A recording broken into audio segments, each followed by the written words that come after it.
நாள் ஆண்டவர் மாற்றத்தை குறித்து நம்மோடு கூட பேசினார். எழுப்புதல் ஒரு மாற்றம். ஹல்லேலூயா.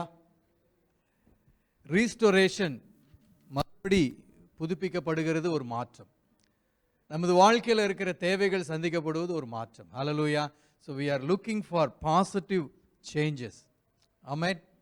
அப்போ 3 பேரை குறித்து இந்த நாளில் நான் உங்களோடு கூட பகிர்ந்து கொள்ள விரும்புகிறேன். 3 பேர் முடியலைன்னா அட்லீஸ்ட் ஒருத்தரையாவது நம்ம பார்க்கலாம். சரி, நமக்கு எல்லாம் தெரிந்த ஒரு நபர்கள், மிகவும் பரிச்சயமானவர்கள்.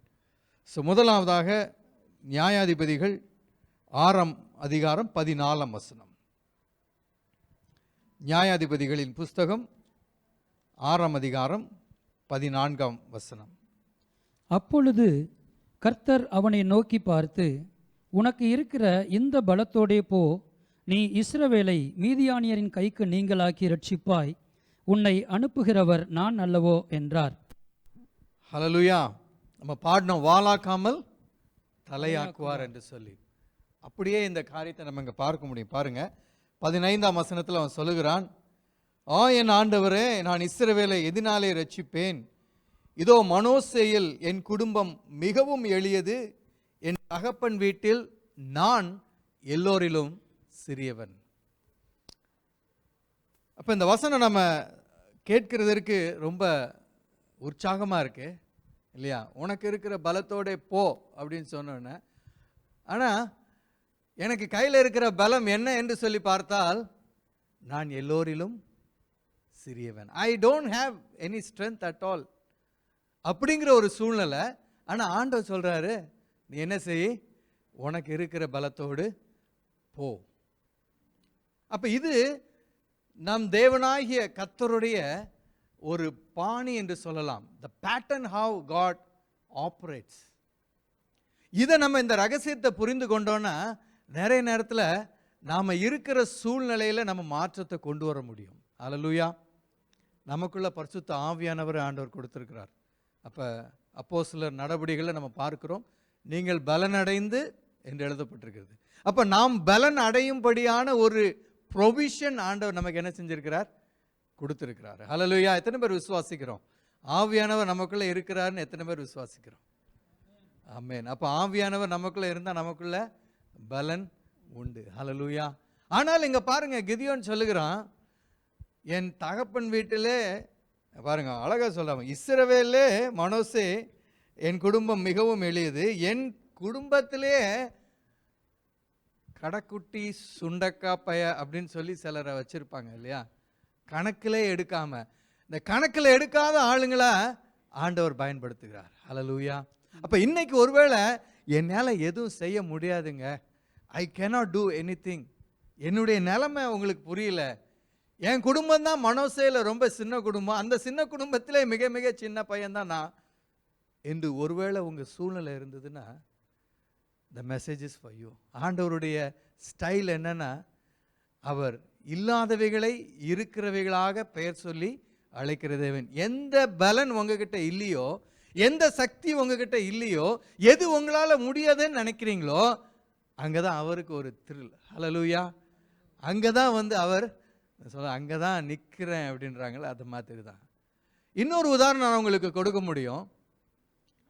எல்லாரும் யுத்தத்துக்கு போனாங்க, பெரிய ஒரு பிரச்சனை நாட்டில், அவர்களால் மேற்கொள்ள முடியாத ஒரு எதிரி அங்கே சேலஞ்ச் பண்ணி கொண்டே இருக்கிறான். நமக்கு தெரியும், 1 சாமுவேல் 17ஆம் அதிகாரத்தில் நம்ம பார்க்க முடியும்.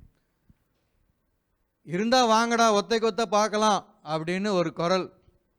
யோசித்து பாருங்க, இங்கே ஒருத்தன் சத்தம் போட்டுட்டு இருக்கான், இப்போ எல்லாரும் நம்ம ஒதுங்கி போய் உட்கார்ந்துருந்தோன்னா, can you feel that you know அந்த எம்பராஸ்மெண்ட் அண்ட் ஷேம்? அதுதான் நடந்தது. அங்கே ஒரு தேசம் ஃபுல்லாக உட்கார்ந்துட்டு இருந்தாங்க, இன்க்ளூடிங் த கிங். ஆனால் ஆண்டவர் யாரை தெரிந்து கொண்டார் பார்த்தீங்களா? சண்டைக்கு வரக்கூடாது, சின்ன பைய பொடி பையன்னு சொல்லி விட்டுட்டு போன ஆளை தான் ஆண்டவர் என்ன செஞ்சார், சூஸ் பண்ணார். ஹல்லேலூயா. ஒருவேளை இன்னைக்கு நீங்கள் உட்கார்ந்து, ஆண்டவரே I am not able to two anything சொன்னீங்கன்னா, ஆண்டவர் ஸ்டைலில் நீங்கள் தான் சரியான ஆள். ஹல்லேலூயா. பாருங்க இங்க என்ன நடந்தது பாருங்க. அதற்கு கர்த்தர், God is giving a response, நான் உன்னோடே கூட இருப்பேன், ஒரே மனுஷனை முறியடிப்பது போல நீ மீதியானியரை முறியடிப்பாய். இது ஆண்டவருடைய இன்னொரு ஒரு பார்வை. ஏன் நான் அதை சொல்றேன்னா, we have to align ourselves how God is viewing things.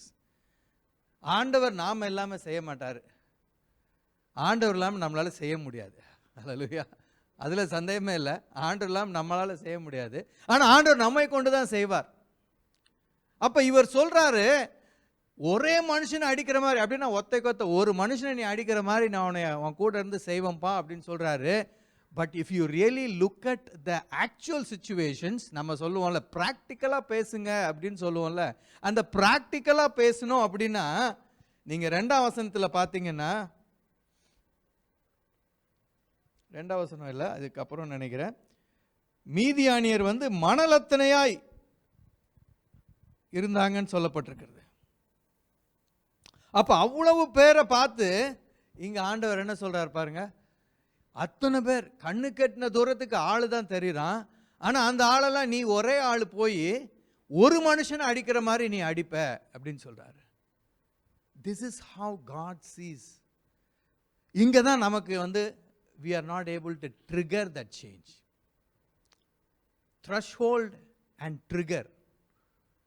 We are at the threshold of a great things that are going to happen in our life.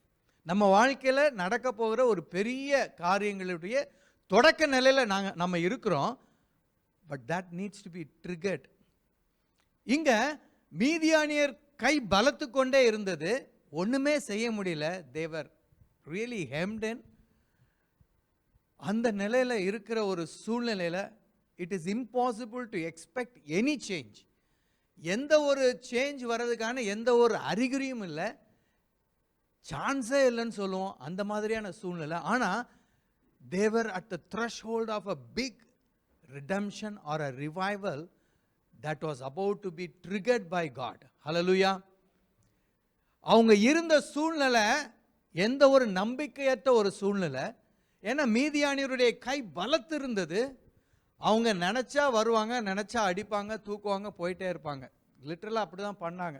நீங்கள் நல்ல வசனத்தை வாசித்து இமேஜின் பண்ணீங்கன்னா அங்கே சொல்லப்பட்டிருக்குது, இஸ்ரவேலர் விதை விதைத்திருக்கும் போது மீதியானியரும் அமலேக்கியரும் கிழக்கத்தி புத்திரரும் அவளுக்கு விரோதமாய் எழும்பி என்று சொல்லப்பட்டிருக்குது. என்ன செய்வாங்களாம், இந்த பிரகாரமாக அவர்கள் 5ஆம் வசனத்தை பார்த்தீங்கன்னா, திரளாய் வருவார்கள், ஒட்டகங்கள் எண்ணி முடியாததாக இருக்கும். பாருங்க, ஒட்டகம் எண்ணி முடியும் அப்படின்னா it's simply beyond this people's ability to handle them. அவங்களால ஒன்றும் செய்ய முடியாது. அவன் பாட்டுக்கு வருவான், எண்ணி முடியாத ஒட்டகங்கள் அப்படின்னா இந்த காலத்து கட்டத்தில் சொல்லணும், லைக் நோ டேங்க்ஸ் அந்த மாதிரி தான் சொல்லணும். அந்த காலத்தில் ஒட்டகம் அப்படின்னா வருவாங்க, மிதிச்சு எல்லாத்தையும் நாசம் பண்ணுவாங்க, போயிட்டே இருப்பாங்க. You just stare at them and see what to do. ஒருவேளை நம்ம சூழ்நிலை இன்னைக்கு the enemy comes at will and he plunders at will. Hallelujah. But God is about to do a change. He is about to trigger something in your life. Hallelujah. இங்க பாருங்க, இப்படிப்பட்ட சூழ்நிலையில் ஆண்டவர் ஒரு மனுஷனை தேடுறார். இந்த மனுஷன் யார் அப்படின்னா ரொம்ப இன்ட்ரெஸ்டிங் கேரக்டர். இவர் என்ன செய்து கொண்டிருக்கிறார், கோதுமையை எடுத்து, கோதுமையை அடிக்கிற இடத்துல அடித்தா அதை நாசம் பண்ணிடுவாங்கன்னு அதை எடுத்து கொண்டு போய் திராட்சை தோட்டத்தில் அந்த இடத்துல ஆலையில் கொண்டு போய் வைத்து மிதித்து கொண்டிருக்கிறார். So he was literally hiding himself from the enemies. ஏன்னா கோதுமையை எதாவது பார்த்தானா அதை நாசம் பண்ணுவானுங்க. அப்படிப்பட்ட ஒரு மனுஷனை தேடி சொல்லுகிறார், பராக்கிரமசாலியே அப்படின்றார். This is how God calls us. இன்னைக்கு நீங்க பயந்துட்டு உட்கார்ந்து இருந்தீங்கன்னா ஆண்டவர் உங்களை தான் பார்த்து சொல்றாரு, மைட்டி மேன் ஆஃப் வேலர் அப்படின்றார். அப்ப என்ன ஆண்டவர் என்னங்க கொஞ்சம் ஒரு மாதிரி அப்படிலாம் சொன்னா பிரசங்கம் பண்ண விட மாட்டாங்கல்ல. But actually it looks like that. மீதியானியர் மணலத்தனையா இருக்காங்க, அவங்கள பார்த்து நீ ஒரே மனுஷனை அடிக்கிற மாதிரி நீ அடிப்ப அப்படின்றாரு. பயந்து போய் எங்க ஆலையில ஒளிந்து கொண்டு இருக்கிறான், அவனை பார்த்து பராக்கிரமசாலின்றாரு. அப்போ what actually is trying to two?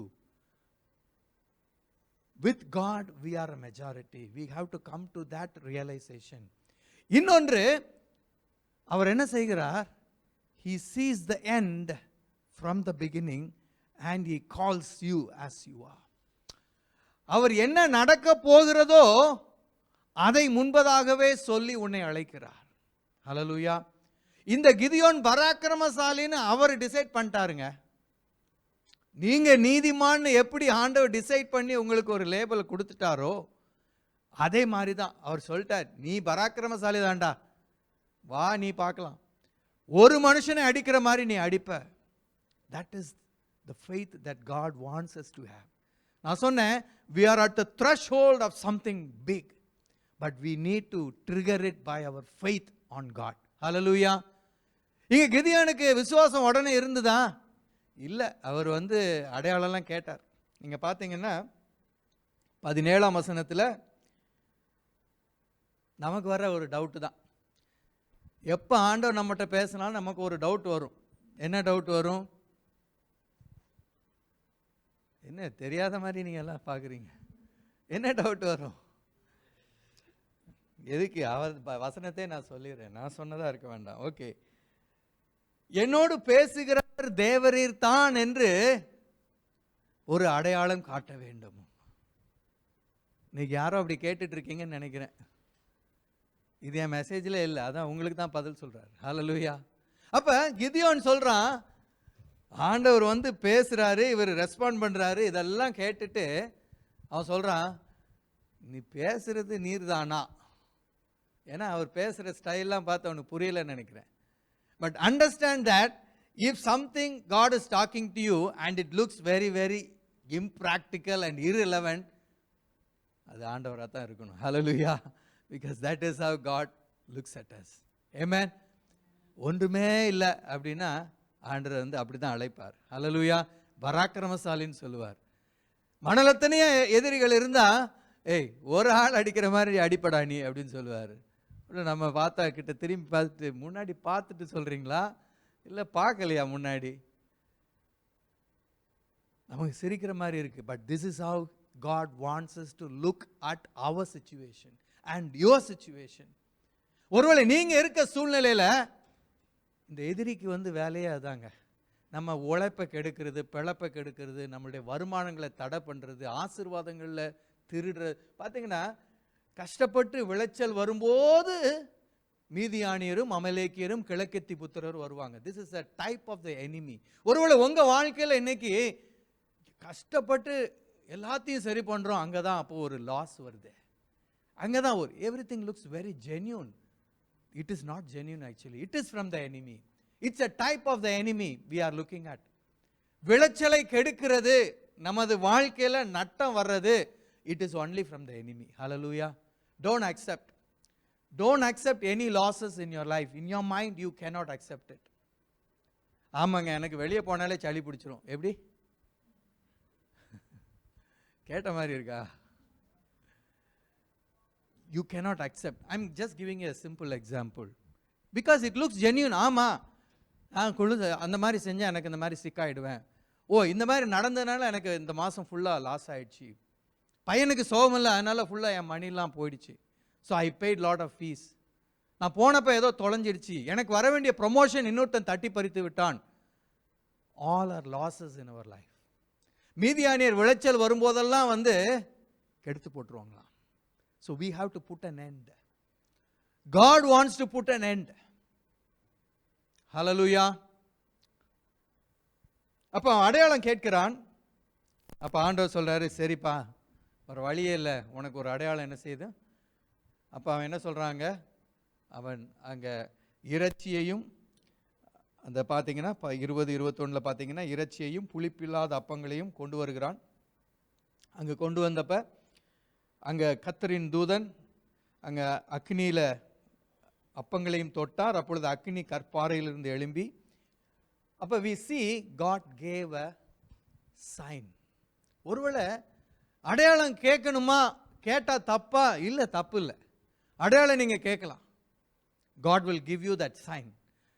ஆண்டவர் உங்களோடு பேசி கொண்டிருக்கிறார், அதுக்கு நீங்கள் ஒரு அடையாளம் கேட்டீங்கன்னா ஆண்டவர் என்ன செய்கிறார்? கொடுக்குறார். He will give you a sign. ஆனால் அதுக்கப்புறம் பாருங்க, அங்கே அவன் உடனே அங்கே ஒரு பலிபீடத்தை கட்டி அங்கே உடனே now he moves into one step, என்ன சொல்றது, முன்னாடி ஒன் ஸ்டெப் ஃபார்வர்ட். ஆண்டவர் பேசினதை கேட்டான், கன்ஃபர்மேஷன் கேட்டான். now he is getting ready. எதுக்கு getting ready? To trigger that change. Hallelujah. அப்போ முதலாவது அங்கே பார்த்தீங்கன்னா அவன் சொல்லுகிறான், பலிபீடத்தை கெட்டி அதற்கு ஒரு பெயரிட்டான். இதான் நம்ம யெகோவா ஷாலோம், ரொம்ப நம்ம சொல்லுகிற ஒரு காரியம். திஸ் இன்சிடென்ட், அவன் அந்த பலிபீடத்தை கெட்டி அந்த பலிபீடத்துக்கு ஒரு பெயர் இடுகிறான். அதுதான் யெகோவா ஷாலோம். ஏன்னா அங்கே கர்த்தர் உனக்கு சொல்லுகிறார், உனக்கு சமாதானம் அப்படின்னு சொன்னதுனால அவன் அதற்கு பெயரிடுகிறான். ஹல்லேலூயா. சரி, இந்த கிதியோன் எப்படி அந்த மாற்றத்தை கொண்டு வந்தான்? நான் சொன்னேன் 2-3 பேர் காண்பிக்கிறேன்னு சொன்னேன். Let's see at least how Gideon did it. அப்போ இந்த கிதியோன் இதெல்லாம் செஞ்ச பிறகு ஆண்டவர் அவனுக்கு ஒரு காரியத்தை சொல்லுகிறார். அன்று ராத்திரியிலே அவனை நோக்கி அவர் சொல்லுகிறார், நீ போய் உன் தகப்பனுக்கு இருக்கிற பாகாலின் பலிபீடத்தை தகர்த்து அதில் இருக்கிற தோப்பை வெட்டி போட்டு உன் தேவனாகிய கர்த்தருக்கு ஒரு பலிபீடத்தை கட்டி நீ அந்த 2ஆம் காளையை கொண்டு வந்து அதை நீ வெட்டி போட்ட தோப்பினுடைய விறகுகளின் மேல் தகனமாக பலியிட கடவாய். இப்போ நான் சொன்னேன், the threshold, we are at the threshold of a change, but to bring in a change we have to trigger that change. அந்த ட்ரிகர் பண்ணணும், அதை தொடக்கி விடுவது என்ன என்று சொல்லும்போது there comes that faith action. அப்போ ஃபெய்த் ஆக்ஷன் அப்படின்னா என்ன? விசுவாச கிரியை. நமக்கு தெரியும், ரோமரில் வாசிக்கிறோம், கிரியைகளினால ஒருவனும் நீதிமான் ஆக்கப்படுவதில்லை. ஆனால் நீதிமான் ஆக்கப்பட்ட பிறகு உன்னுடைய விசுவாசத்துக்கான ஒரு கிரியை நீ என்ன செய்ய வேண்டும்? நடப்பிக்க வேண்டும். Hallelujah. Let me make it little bit கிளியருங்க. நம்ம கிரியையினால நம்ம நீதிமான் ஆக்கப்படலைங்க. ஆண்டவர் மேலே வைக்கிற விசுவாசத்தினால நம்ம நீதிமான் ஆக்கப்பட்டு விட்டோம். Now you are righteous and you are in the body of Christ. நீங்கள் சபைக்குள்ளே வந்துட்டீங்க, ஆண்டவர் ஏற்றுக்கொண்டீங்க. We have started our journey. ஆனால் இப்போ நம்ம ஆண்டவரை விசுவாசிக்கிறோம், அதனால தான் உள்ளே உட்காந்துருக்கோம் இல்லையா? Because we believe in God, because we believe in Jesus, we are here. ஆனால் இனிமே நம்ம விசுவாசத்தை வைத்து எடுக்கிற ஒவ்வொரு நடவடிக்கையும் அல்லது கிரியையும் அதுதான் விசுவாச கிரியை. அப்போ இதை குறித்து நம்ம பார்க்கணும் அப்படின்னா என்னோட திருப்பிக் கொள்ளுங்க. யாக்கோபு எழுதின நிருபம் 2ஆம் அதிகாரம் 17ஆம் வசனம். யாக்கோபு 2:17.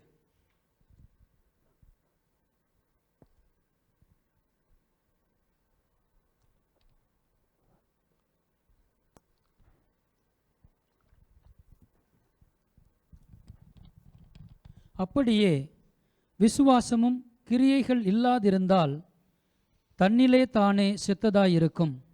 அப்போ இங்கே யாக்கோபு சொல்லுகிறார், விசுவாசிக்கிறோம், ஆனால் விசுவாசத்தின்படி கிரியைகள் இல்லைன்னா விசுவாசம் என்ன செய்யப்பட்டிருக்கும்? செத்ததாக இருக்கும் என்று சொல்லப்பட்டிருக்கிறது. இப்போ நான் எப்போவுமே ஒரு கதை சொல்லுவேன், ஒருவேளை இந்த கதையை எங்கேயே சொல்லியிருப்பேன்.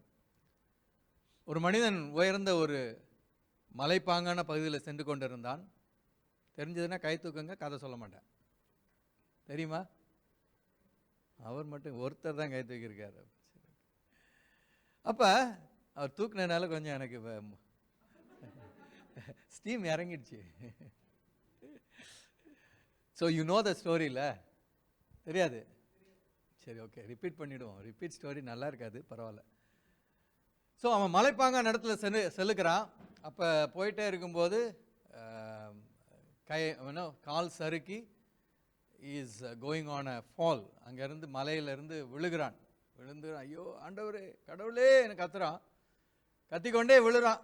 எங்கே போய்கொண்டே இருக்கிறான். திடீர்னு எதையோ பிடிச்சி ஸ்டக் ஆகி பார்த்தா இன்னும் எங்கேயோ தொங்கி கொண்டு இருக்கிறான். What happen? ஸோ கீழே வரும்போதே அந்த ஒரு மரத்தில் சிக்கி he is now hanging ready to fall in to the அந்த பிட். அந்த குழிக்கு உள்ளே விழுறதுக்கு, கடைசி வரைக்கும் கீழே போய் விழுறதுக்கு வழியில், அதாவது நடுவில் தொங்குறார். மேலேருந்து விழுந்து இப்போ நடுவில் தொங்கிட்டு இருக்கிறார். அப்போ இவர் வரும்போதே கடவுளேன்னு கத்திட்டு வந்ததுனால கடவுள் மேலேருந்து எட்டி பார்க்குறார். என்னப்பா கூப்பிட்டியே, என்னாச்சு? காப்பாற்றுங்க கடவுளே, இப்படி தொங்கிட்டு இருக்கிறேன் பார்த்துட்டு என்னாச்சுன்னு கேட்குறீங்களே, நீ கூப்பிட்டியே நம்புறியாப்பா என்னைய? ஆமாம் உங்களை தான் நம்பியிருக்கேன், காப்பாத்துங்க சீக்கிரம், கையை விடுப்பான்னாராம். கையை விட்டா கீழே போயிடுவேனே. நிறைய நேரத்தில் நம்ம விசுவாசம் அப்படிதான், கையை விட்டா கீழே விழுந்துருவார். ஆனால் கடவுள் என்ன சொல்றார்? கையை விடுன்றார். எப்படி கையை விட முடியும்? இதுதான் விசுவாச கிரியை. இங்க பார்த்தீங்கன்னா ஆபிரகாம் தன் குமாரன் ஈசாக்கை பலிபீடத்தின் மேல் செலுத்தின போது நீதிமான் ஆக்கப்பட்டான். அடுத்த வசனம் சொல்லுகிறது, கிரியைகளினாலே விசுவாசம் பூரணப்பட்டது என்று சொல்லப்பட்டிருக்கிறது. அப்ப நம்ம வாழ்க்கையிலையும் every time we are waiting for a change. ஒரு மாற்றம் வந்துதான் ஆகணும். முடியாது, இந்த பிசாசுடைய கிரியைகளை இனிமே தாங்க முடியாது, இந்த மீதியானியரை இனிமே நம்ம சகிக்க முடியாது. ஆனால் என்ன பண்ணன்னு தெரியல, பிகாஸ் அவர் ஸ்ட்ரென்த் இஸ் so small அப்படின்னு இருக்கும்போது ஆண்டவர் சொல்றாரு, உனக்கு இருக்கிற பலத்தில் என்ன செய்ய முடியும்? நீ அவனை மேற்கொள்ள முடியும். பிகாஸ் ஐ ஆம் வித் யூ. உன்னை அனுப்புகிறவர் நான் அல்லவா என்று சொல்லுகிறார். ஆனால் இப்போ என்ன செய்யணும்? ஒரு விசுவாச கிரியை இங்கே என்ன செய்யணும்? நடப்பிக்கணும். அப்போ இந்த விசுவாச கிரியை எப்போதுமே ஆண்டவர் நம்மளால முடிகிற ஒரு விசுவாச கிரியை ஆண்டவர் என்ன செய்கிறார்? எதிர்பார்க்கிறார். நான் சொல்றது உங்களுக்கு புரியுதா? It is definitely possible. அப்படிப்பட்ட ஒரு காரியத்தை ஆண்டவர் உங்களை செய்ய சொல்றார். இங்க கிதியோனுக்கு அப்படிப்பட்ட ஒரு விசுவாச கிரியையை அங்க ஆண்டவர் செய்ய சொல்றார். கிதியோனுக்கு கொடுக்கப்பட்ட மிஷன் என்னது? ஒரு மனுஷனை முறியடிக்கிறது மாதிரி நீ என்ன செய்வ? மீதியானியரை முறியடிப்ப. மீதியானியர் எத்தனை பேர் இருக்காங்க? 10 பேர் 20 பேர் இல்ல, மணலத்தனையா இருக்கிறாங்க. ஆஹா, இதுதான் அவருக்கு கொடுக்கப்பட்ட மிஷன். Is it possible?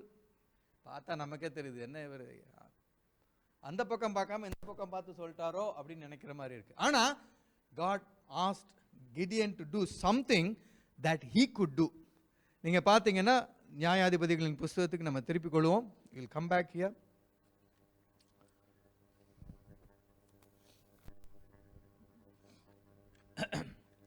இங்கே 6ஆம் வசனத்தில் பார்த்தீங்கன்னா, 6ஆம் அதிகாரத்தில் பார்த்தீங்கன்னா, நான் இப்பொழுது வாசித்த அந்த பாதத்தில் பார்த்தீங்கன்னா 26 அவர் என்ன சொல்லுகிறார்? நீ போய் உன் தகப்பன் வீட்டில் என்ன இருக்கு? பாகாலுக்கு ஒரு பலிபீடம் இருக்கு. நம்ம இதை குறித்து வேற ஆங்கிளில் நீங்கள் படிச்சிருக்கலாம். பாகாலுடைய பலிபீடத்தை தகர்த்து ஆண்டவர் கிரியை செய்தார்னு. ஆனால் நான் விசுவாசிக்கிறேன், this is something that he was able to do, he could do. அவங்க வீட்டில் இருக்க ஆல்டர். அப்போ ஆண்டவர் அங்கே ஒரு விசுவாச கிரியை அங்கே கொடுக்குறார். நீ என்ன செய்ய? போய் நீ மீதியானியரை முறியடிக்க முன்னாடி என்ன செய்? உனக்கு இருக்கிற பலத்தில் நீ என்ன செய்? உன் வீட்டில் இருக்கிற பாகாலுடைய பலிபீடத்தை தகர்த்து நீ அங்கே என்ன செய்? எனக்கு ஒரு பலிபீடத்தை கெட்டு என்று சொல்லுகிறார். சர்வாங்க தகனமாய் பலிவிட சொல்லுகிறார். அப்ப அடுத்த வசனத்தில் பார்த்தீங்கன்னா, கிதியோன் தன் வேலையாட்களில் 10 பேரை சேர்த்து கர்த்தர் தனக்கு சொன்னபடியே செய்தான். உனக்கு இருக்கிற பலத்தோட போ என்று சொல்லி ஆண்டவர் சொல்லும்போது, the trigger point is to step out in faith and do what you can actually do. Hallelujah.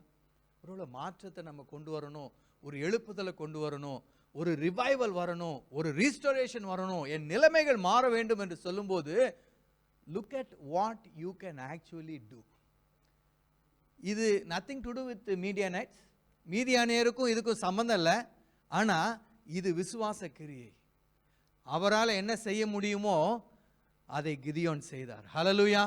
ஒருவேளை இன்னைக்கு we can sit here and think and think and think and think and nothing will happen, but we can always take the word of God and do something that what God is telling you. உங்க சூழ்நிலையில, I am not generalizing it here. உங்களுக்கு தெரியும் உங்க சூழ்நிலை என்னன்னு. இந்த சூழ்நிலையில என்ன நீங்க செய்ய முடியுமோ, உங்க அழைப்புல நீங்க கர்த்தருக்காக என்ன செய்ய முடியுமோ, உங்க சூழ்நிலையில நீங்க எதை மாற்ற முடியுமோ மாற்றுங்க. ஹல்லேலூயா. நம்மளே சொன்ன ஆண்டவர் நம்ம மூலமா தான் செய்வார். ஹல்லேலூயா. யாரை தெரிந்து கொண்டிருக்கிறாரோ அவங்க மூலமா தான் செய்வார். அவர் தெரிந்து கொண்டது தான். அவர் அதை மாற்ற மாட்டார். யோனா என்று ஒரு மனுஷன் இருந்தான். அவனை தெரிந்து கொண்டு சொன்னார், ஏய் போடா, போய் அங்கே போய் கொஞ்சம் பிரசங்கம் பண்ணான்னு சொன்னார். அவர் சொன்னார், உங்கள் பேச்செல்லாம் கேட்டு நான் என்ன செய்ய முடியாது, செய்ய முடியாது, நான் என் வேலையை பார்க்குறேன்னு சொல்லிட்டு he went the other direction. இந்த மாதிரி ஆளுங்கள்லாம் இருக்காங்க. ஹல்லேலூயா. ஆனால் ஆண்டவர் விடவே இல்லையே, கொஞ்சம் கஷ்டப்பட்டு வந்தார். திரும்ப மீன் வயிற்றில் இல்லாமல் வந்திருக்கலாம், ஆனாலும் he came back. ஏன் நான் இதை சொல்கிறேன்னா, ஆண்டவர் உங்களை ஒரு காரியத்தை செய்யணும்னு அழைச்சாருன்னா, the easiest way is to submit to God. அந்த உங்களுக்கு இருக்கிற அந்த சின்ன பலனில் நீங்கள் என்ன செய்ய முடியுமோ அதை செய்கிறது ரொம்ப ஈஸியான காரியமாக இருக்கும். நீங்கள் அதை செய்யாமல் யோனா மாதிரி எங்கேயாவது போனால் அவர் மீன் அனுப்ப வேண்டியிருக்கும். ஹல்லேலூயா. கர்த்தர் நல்லவர். இப்போ இன்னொரு மனுஷனை உங்களுக்கு காண்பிக்க விரும்புகிறேன். அப்போ முதலாவதாக மாற்றத்தை கொண்டு வந்த ஒரு மனுஷன் கிதியோன். அதற்கு பின்னாதாக நம்ம பார்க்கலாம், நிறைய காரியங்கள் இருக்குது, அதில் பார்க்கலாம். But he made that step of faith to trigger and usher in that change. ஹல்லேலூயா. அந்த மாற்றத்தை கொண்டு வரும்படியான காரியத்தை அவன் செய்தான். he believed, he put his faith on God. அங்கே போய் எல்லா அந்த தோப்பில் இருக்க எல்லா பாகாலுடைய பலிபீடங்களையும் அவன் என்ன செய்தான்? தகர்த்து விட்டான். சரி, இருக்கிற பலத்தோடு சென்ற ஒரு மனுஷனை குறித்து நம்ம பார்த்தோம். இன்னொரு மனுஷனை குறித்து நான் காண்பிக்க விரும்புகிறேன். 1 சாமுவேல் 17ஆம் அதிகாரத்தில் ஏற்கனவே நம்ம பார்த்தோம், தாவீதை குறித்து பார்த்தோம். இந்த தாவீது பாருங்க, இவனும் ஒரு மாற்றத்தை கொண்டு வந்தான் அந்த நாட்களில். ஒருவேளை similar kind of a situation. கிதியோனுக்கு முன்பதாக ஒரு மீதியானியருடைய படை இருந்தது. தாவீதை பார்க்கும்போது அங்கே ஒரு பெலிஸ்தியருடைய படையை நம்ம பார்க்க முடியும்.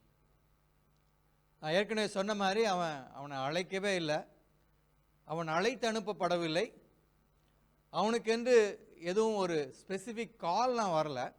ஆனால் ஐ லைக் இட். ஏன்னா பாருங்க, 26ஆம் வசனத்தில் அவன் வந்தான், அந்த பக்கம் வந்தான். நீங்கள் பார்த்தீங்கன்னா அவன் வந்த வேலையை எடுபிடி வேலை. எப்படி? எடுபிடி வேலை. போர் வீரர்களாகிய அவருடைய சகோதரருக்கு அவன் எடுபிடி வேலை செய்ய தான் அங்கே வந்தான். நீங்கள் எந்த நோக்கத்தில் எங்கே வந்தாலும் சில நேரத்தில் ஆண்டவர் உங்களை விடுறதில்ல. ஹல்லேலூயா. நம்ம எடுபிடி வேலை செஞ்சாலும் அவங்கள கொண்டு வந்து எங்கே வைக்கணுமோ என்ன செய்வார்? ஆண்டவர் வைத்து விடுவார். ஆனால் இந்த அழைக்கப்படாத இந்த மனுஷன் பாருங்க, இந்த தாவீது 26ஆம் வசனத்தில் பார்த்தீங்கன்னா, ஜீவனுள்ள தேவனுடைய சேனைகளை நிந்திக்கிறதற்கு விருத்த சேதனம் இல்லாத இந்த பெலிஸ்தன் எம்மாத்திரம் என்று சொல்லி அவன் சொல்லுகிறான். அப்ப இருக்கிற பலத்தோடு போ என்று சொல்லி ஒரு அழைப்பை பெற்றுவிட்டு ஒரு மாற்றத்தை கொண்டு வந்த ஒரு கிதியோன், அவன் ஒரு விசுவாச கிரியை செய்தான் என்று சொல்லி நம்ம பார்க்கிறோம். ஆனா இங்க தாவீதுக்கு அந்த நேரத்தில் எந்த ஒரு அழைப்பும் கொடுக்கப்படவில்லை. ஆனா அந்த அந்த சூழ்நிலைக்கு அவன் எழுந்து வந்து தேவனுக்காக அங்க நின்றான். ஹல்லேலூயா. நிறைய பேர் இந்த நாட்களில் மாற்றத்தை கொண்டு வருவதற்கு யோசிப்பதற்கு காரணம் என்னன்னா, அவங்க வெயிட் பண்ணிட்டே இருப்பாங்க.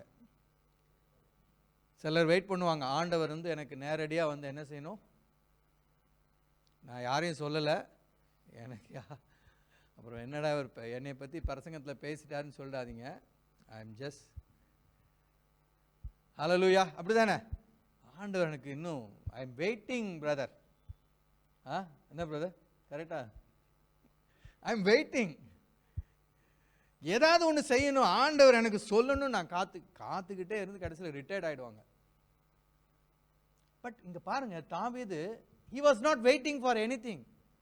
He did not wait. அவனை யாரும் தேடவே இல்லை. இன்ஃபேக்ட் அவனை கன்சிடரே பண்ணல அவங்க. ஆனா அவனுக்குள்ளாக ஒரு காரியம் இருந்தது, தேவனுடைய ஜனங்களுடைய நிந்தை. நான் சொன்னேன், ஒருவேளை இந்த ரூமுக்குள்ள எல்லாரும் வாங்கடா ஒத்தைக்கு ஒத்தான்னு எல்லாரும் ஒளிஞ்சுக்கிட்டு இருந்தா எப்படி இருக்கும்? So he couldn't take it. அவன் சொன்னா, ஜனங்களை, ஜீவனுள்ள தேவனுடைய சேனைகள். நிறைய நேரம் ஆண்டவரை நிந்தித்தான்னு சொல்லி நம்ம யோசிப்போம். ஆனால் எழுதப்பட்டிருக்கிறது என்ன? ஜீவனுள்ள தேவனுடைய சேனைகளை நிந்தித்ததுக்கு இவன் யார்? அதுதான் அவனுக்கு.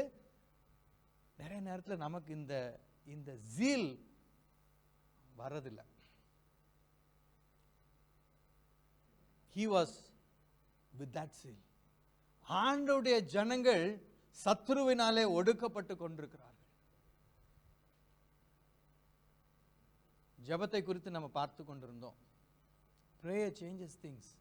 But do we want to change the plight of the people? ஒருவேளை ஜீவனுள்ள தேவனுடைய சேனைகளை நிந்திக்கிறதுனால தாவீதுக்கு அப்படிப்பட்ட ஒரு he thought, no, I simply cannot sit back and watch what is happening to the people. எல்லாரும் அந்த முழு தேசமும் அங்க உட்கார்ந்து இருந்தது, முழு தேசமும் ஒளிந்து கொண்டு இருந்தது.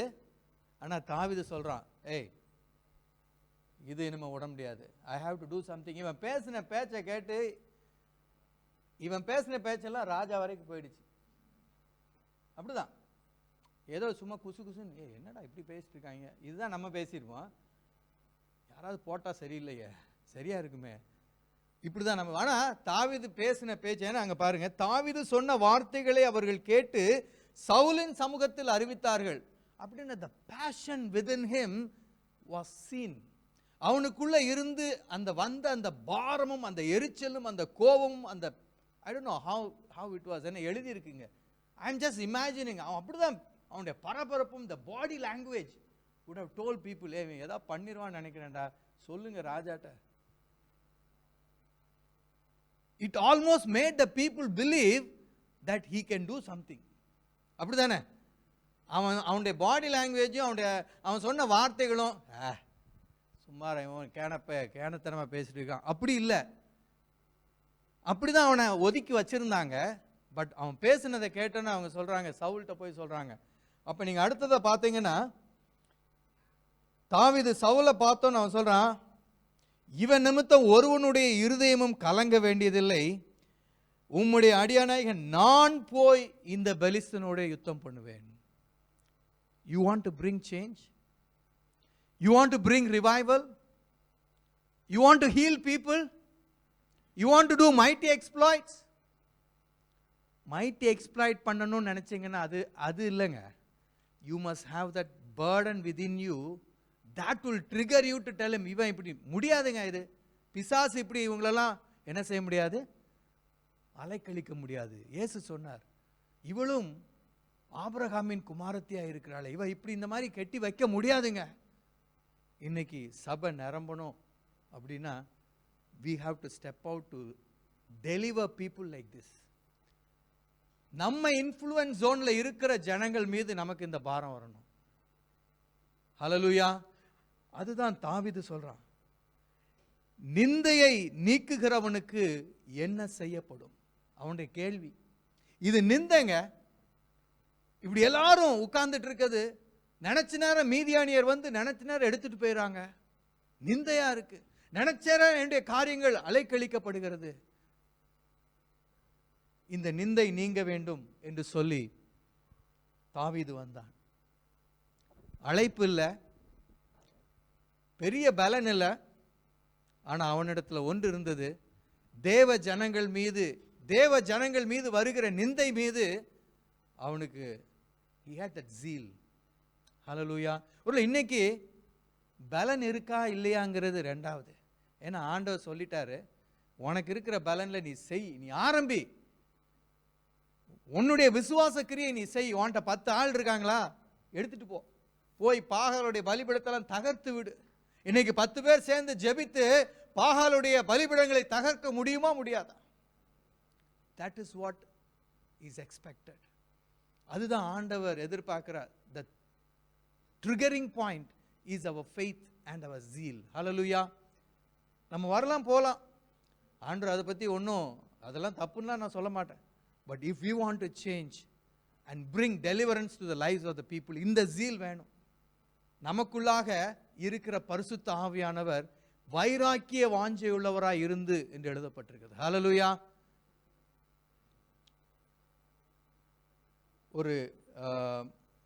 ஒரு சில வாலிபர்களை குறித்து நான் கேள்விப்பட்டேன். It's about the healing. ஒருவேளை நாம நிறைய நேரத்தில் ஜெபித்தா கூட, நம்ம ஜெபித்தா அதில் பதில் வரணும், நம்ம ஜெபிக்கிறத விட ஜெபிக்கணுங்கிறதுக்காக ஜெபிப்போம். கரெக்ட் தானே? யூ கெட் வாட் ஐ மீன்? நான் ஜெபிச்சிருக்கேன், இதுக்கு பதில் வரணும்னு நம்ம நிற்கிறத விட ஜெபிக்கணும், ஜெபிச்சிட்டேன், ஜெபிக்கிறதற்காக நம்ம ஜெபிப்போமே ஒழிய பதில் வருவதற்காக ஜெபிப்போமா அப்படிங்கிறது ஒரு கேள்விக்குறி. சரி, போகட்டும். இந்த கூட்டத்தில் இருந்த வாலிபர்கள் அவங்க ஹீலிங்காக ப்ரே பண்ணாங்களாம். இது வந்து ஐ விட்னஸில் ஒருத்தர் சொன்ன காரியம். அப்போ ஹீலிங்காக ப்ரே பண்ண பிறகு நம்ம என்ன செய்வோம்? ஹீலிங்காக ப்ரே பண்ணிட்டு என்ன செய்வோம்? என்ன சொல்ல மாட்டேன்றீங்க? நான் முடிச்சிடறேன் சீக்கிரம். ஹீலிங்காக ப்ரே பண்ணிட்டு என்ன செய்வோம்? தெரியும்ல, நமக்கு ஒரு நல்ல ஒரு ஸ்டேட்மெண்ட் உண்டுல்ல, நல்ல விசுவாசிங்க. என்ன செய்யணும்? நல்ல விசுவாசிங்க, ஆண்டவர் உங்களுக்கு என்னையும் சேர்த்தான்னு சொல்கிறேன், சரியா? ஆனால் இந்த பசங்க என்ன பண்ணாங்க? they pray and they wait for the healing to happen. Hallelujah. எனக்கே ஐ வாஸ் கேட்டோன்னே புல்லரிச்சிச்சு. இப்போ இன்னைக்கு நம்ம ஒரு மாற்றத்தை கொண்டு வரணும்னா இந்த வைராக்கியம் வேணும். Hallelujah. God will do the rest. அவன் அந்த வைராக்கியத்தோட சொல்லிட்டான், அவன் ஃபினிஷ்ட். யாரு? கோலியாத் ஃபினிஷ்டான். இவனை சண்டைக்கே கூப்பிடல, ஆனால் இவன் சொல்லிட்டான். அவன் சொல்றான் பாருங்க, இவனை குறித்து யாரும் பயப்பட தேவையில்ல. யார் இவர் சொல்றாரு? இவர் ஆர்மிலே ரிஜெக்ட் கேஸ், ஆர்மிக்கு reject case. But he said, இவனை குறித்து கலங்க வேண்டியதில்லை, நான் பார்த்துக்கிறேன். ஏன்னா ஏற்கனவே நான் இந்த மாதிரி கரடி சிங்கம்லாம் ஹேண்டில் பண்ணியிருக்கேன் அப்படின்னு சொல்லி போய், you know the history what happen. So நம்ம பார்க்குற காரியம், I want to bring your attention to the important thing is, இருக்கிற பலத்தோடு போன கிதியோன் அழைப்பே இல்லாது மாற்றத்தை கொண்டு வந்த தாவீது. ஹல்லேலூயா. இன்னும் ஒருத்தரை சொல்லிட்டு நான் முடிக்க போறேன். ஏன்னா இந்த மூணையும் சொன்னா தான் வந்து it becomes a complete.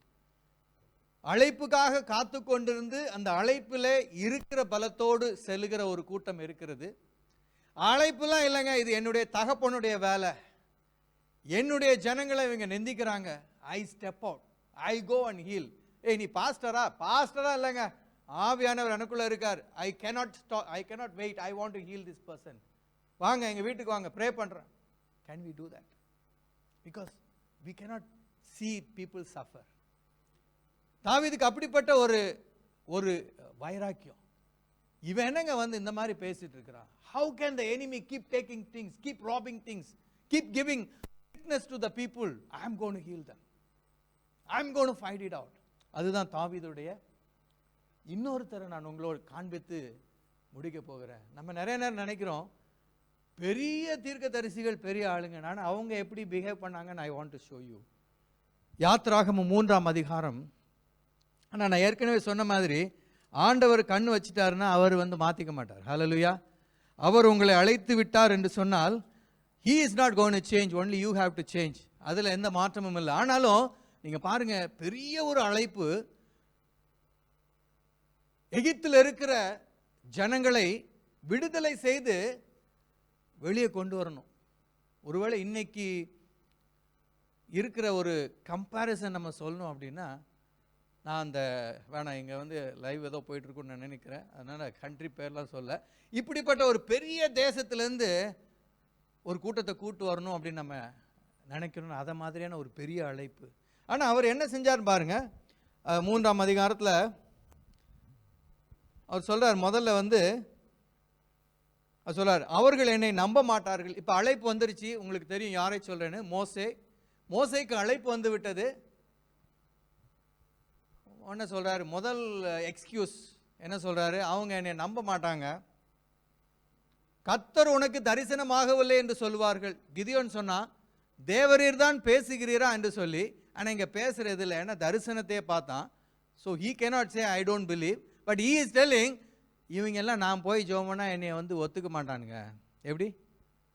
This is is first excuse. அவர்கள் தரிசனம் ஆகவில்லை என்று சொல்லுவார்கள்.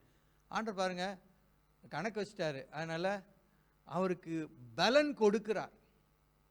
கிதியோன் மேட்டரில் நீங்கள் பார்த்தீங்கன்னா அவர் ஒன்றும் சொல்ல, உனக்கு இருக்கிற பலத்தோட போன்னு சொல்லிட்டாரு. தாவீது காரியத்தில் எதுவுமே, தாவீதே போய் அடிச்சுட்டு வந்துட்டார். இங்கே மோசேக்கு அழைத்தார். now he is empowering and assuring, reassuring him. பார்த்தீங்கன்னா அவர் சொல்ல, உன் கையில் என்ன இருக்குது? கோல் இருக்கிறது, கீழே போடு, பாம்பாயிடுச்சு, திரும்ப பிடி, திரும்ப கோல் ஆயிடுச்சு, பாரு நீ அங்கே போய் காமி, உன் கூட நான் இருக்கிறேன், உன்னை கொண்டு நான் அற்புதத்தை செய்வேன். அது மாத்திரம் இல்லை, 3 அற்புதம் கொடுக்குறார். நீங்க நல்லா பார்த்தீங்கன்னா இன்னொன்று சொல்றாரு, உன் கையை உன் மடியில போடு, மடியில எடு, அங்கிருந்து எடு, குஷ்டம் ஆகிறது, குஷ்டம் போகிறது. இன்னொரு அடையாளத்தையும் சொல்லுகிறார், ஆத்துல இருந்து நீ தண்ணி எடுத்துட்டு வந்து ஊத்து, அது ரத்தமா. So he is giving 3 science. நான் உன் கூட இருக்கேங்கிறதுக்கு 3 அடையாளத்தை அவர் கொடுக்கிறார். இவ்வளவும் சொன்ன பிறகு மோசே உடனே போனாரா? ஓகே சூப்பர், தேங்க்யூ லார்ட் அப்படியா சொன்னாரு? இல்லை. அவர் என்ன சொன்னார் பாருங்க, ஆண்டவரே இதற்கு முன்னாவது சரி இப்போ என் கூட பேசிட்டு இருந்தீங்க, என்னை ஹீல் பண்ணியிருக்கலாம். அதான் ஆண்டவர் ஸ்டைல் பாருங்க. அவர் ஹீல் பண்ணல. அவர் சொல்ல, தேவரீர் அடியனோட பேசினதற்கு முன்னாவது பின்னாவது இந்த ஊசி குத்தும், வாழைப்பழத்தில் ஊசி குத்துற மாதிரி சரக்குன்னு குத்துறார். நீங்கள் வந்து இவ்வளவும் பேசுகிறீங்களே, நான் உங்ககிட்ட பேசும்போதே திக்கி திக்கி தானே பேசுகிறேன். இந்த திக்கி திக்கி பேசி நான் போய் ஏதாவது சாதிக்க முடியுமோ? அதுவும் பார்வோன்ட்ட போய் நிற்கணும், அவங்ககிட்ட போய் தக்கன்னு என்னை துரத்திடுவானுங்க அப்படின்னு அவர் ப்ராக்டிக்கலாக சொல்ல பாருங்க. நான் திக்குவாயும் மந்த நாவும் உள்ளவன் என்று சொல்லுகிறார். 2வது எக்ஸ்கியூஸ் சொல்கிறார். அப்பையும் பாருங்க, ஆண்டவர் வந்து இந்த பாரு, உனக்கு வாயை உண்டாக்குனது யாரு? அவர் கேள்வியெல்லாம் பார்த்தீங்கன்னா வித்தியாசமாக தான் இருக்குது. ரொம்ப இன்ட்ரெஸ்டிங். நீங்கள் டயலாக் வாசித்து பாருங்க. வாயை உண்டாக்குனது யாரு? ஊமையனை உண்டாக்குனது யாரு? செவிடனை உண்டாக்குனது எல்லாம் நான் தான் உண்டாக்குனேன். சரி நீங்கள் தானே உண்டாக்குனேன், கொஞ்சம் ஹீல் பண்ணிவிடுங்க ஐயா அப்படின்னா ஹீல் பண்ணல. அவர் அது சொல்ல, நீ போ நான் பேசுகிறேன் அப்படின்றார். அவரும் விடலை. சரி 2வது எக்ஸ்கியூஸ் கொடுத்தாரு. 3வதாக பாருங்க, இவ்வளவும் சொன்ன பிறகு 13ஆம் வசனத்தில் பார்த்தீங்கன்னா, ஆண்டவரே உமக்கு சித்தமாக இருக்கிற வேற யாரையாவது அனுப்புங்க. கேட்கும்போது சிரிக்கிற மாதிரி தான் இருக்குது. ஆண்டவரே தரிசனம் கொடுத்து, அதான் நான் முதல்ல சொன்னேன், ஆண்டவர் தரிசனம் கொடுக்கணும்னு வெயிட் பண்ணுறவங்க ரிட்டையர்ட் ஆயிடுவாங்க. ஆனால் இங்கே ஆண்டவர் தரிசனம் கொடுத்து, அடையாளங்களை செய்கிற வல்லமையை கொடுத்து, நான் உன்னோட இருப்பேன் என்று சொல்லி வாக்கு கொடுத்து, இப்போ என்ன சொல்கிறாரு? இவ்வளவும் இதுக்கு மேலே எனக்கு கடுப்பாயிட்டேன், இந்த வச்சுக்கோ நீ கூட ஆரோனை கூட்டு போ. நீ ஆரோன்ட்ட சொல்லு, ஆரோன் பார்வோன்ட்ட சொல்லுவான். எப்படி? அவர் ஆண்டவரும் விடாக்கண்ணன் கொடாக்கண்ணன் சொல்ல மாதிரி ஆண்டவர் ஹீல் பண்ணல பாருங்க. He did not heal his. எதுக்கு நான் அதை சொல்ல வர்றேன்னா, சம்டைம்ஸ் we expect இப்படி தான் இருக்கணும் அப்படின்னு. பார்வோன்ட்ட போனால் அப்படியே எலக்வெண்ட்டாக போய் நின்று கட்ட கட்ட கட்ட கட்ட கட்டன்னு அப்படியே ஒரு லாயர் மாதிரி பேசி, ஒருவேளை நான் நினைக்கிறேன் மோசே அப்படி தான் எதிர்பார்த்துருப்பேன்.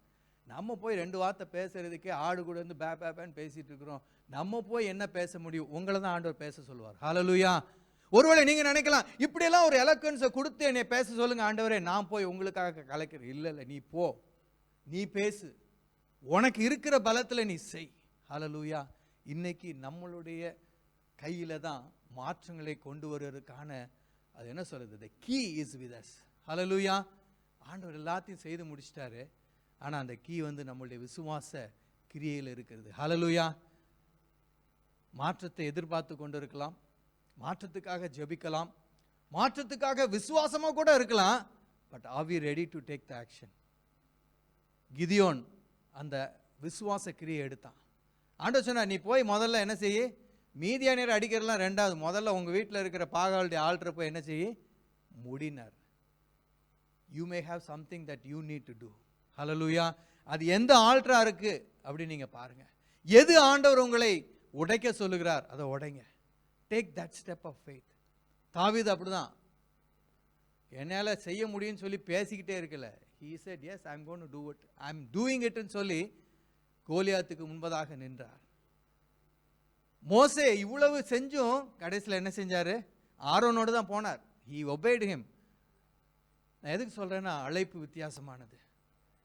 மோசே கடைசி வரைக்கும் ஆண்டவர் பயன்படுத்தினார்.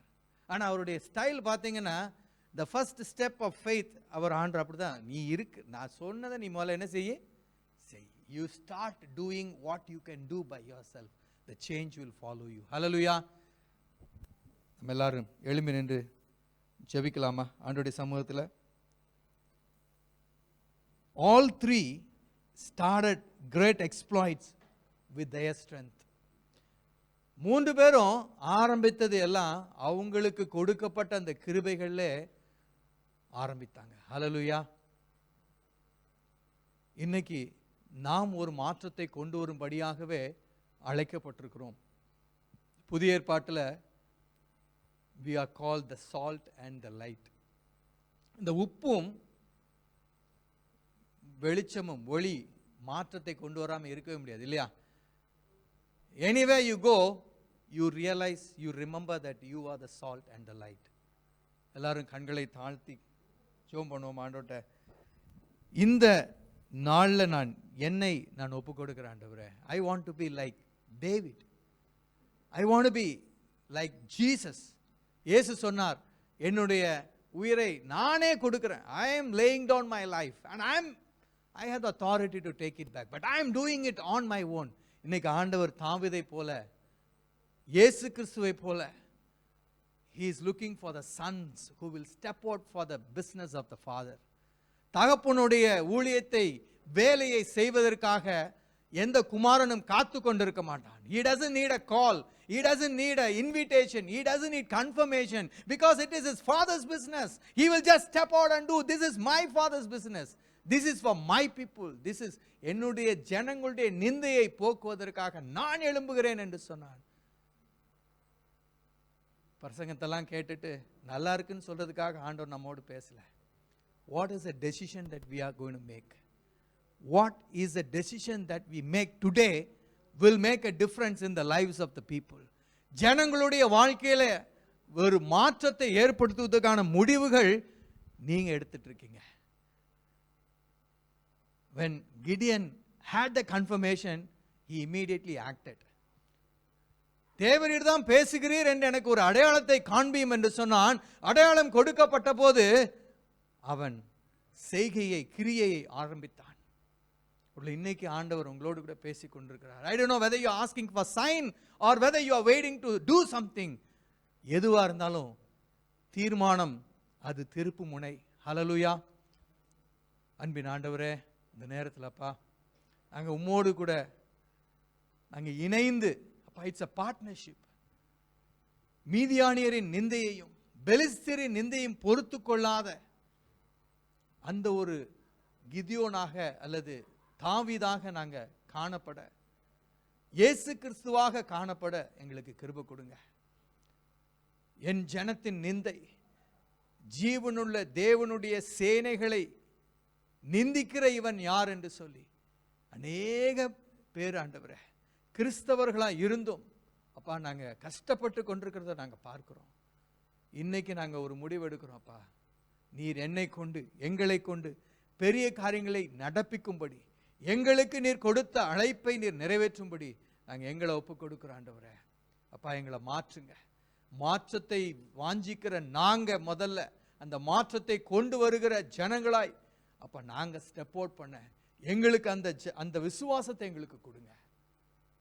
நீர் எங்களை சிறிய குடும்பத்திலிருந்த கிதியோனை எடுத்து ஒரு பெரிய ரட்சிப்பை கொடுப்பதற்கு அழைத்தீரே, அதுபோல சிறிய நிலையில இருந்த தாவீது ஒரு பெரிய ராஜாவாய் மாற்றினது போல எங்களை நீர் மாற்ற நீர் சித்தம் கொண்டிருக்கிறீர். பராக்கிரமசாலியே என்று சொல்லி அழைத்தீர். ஒருவேளை நாங்கள் பயந்துகிட்டு இருக்கலாம். எங்களால் I have a stammering tongue, என்னையால முடியாது, என்னுடைய குடும்பம் சின்னது, நான் சிறு பையன், சாப்பாடு கொடுக்க தான் லாயக்கு. ஆனால் அவனுக்குள்ளாய் அந்த ஒரு வைராக்கியம் இருந்தது. இன்னைக்கு அந்த பக்தி வைராக்கியம், ஜனங்களை குறித்துதான பாரம், ராஜ்யத்தை குறித்துதான ஒரு அத்தாரிட்டி எங்களுக்குள்ள ஆண்டவர் அது உருவாகட்டும். இன்னைக்கு யாரெல்லாம் ஒரு முடிவு எடுத்தாங்களோ அப்பா, அந்த முடிவை கனப்படுத்தி நீர் அவருடைய டெஸ்டினியில நீர் கொண்டு சேர்க்கும்படியாய் நாங்கள் ஜெபிக்கிறோம். உங்கள் கருத்தில் ஒப்பு கொடுக்கிறோம். மாற்றத்தை கொண்டு வருகிறவர்களாய் எங்களை மாற்றும். இயேசு நாமத்தில் ஜெபிக்கிறோம் நல்ல பிதாவே. ஆமென், ஆமென், ஆமென்.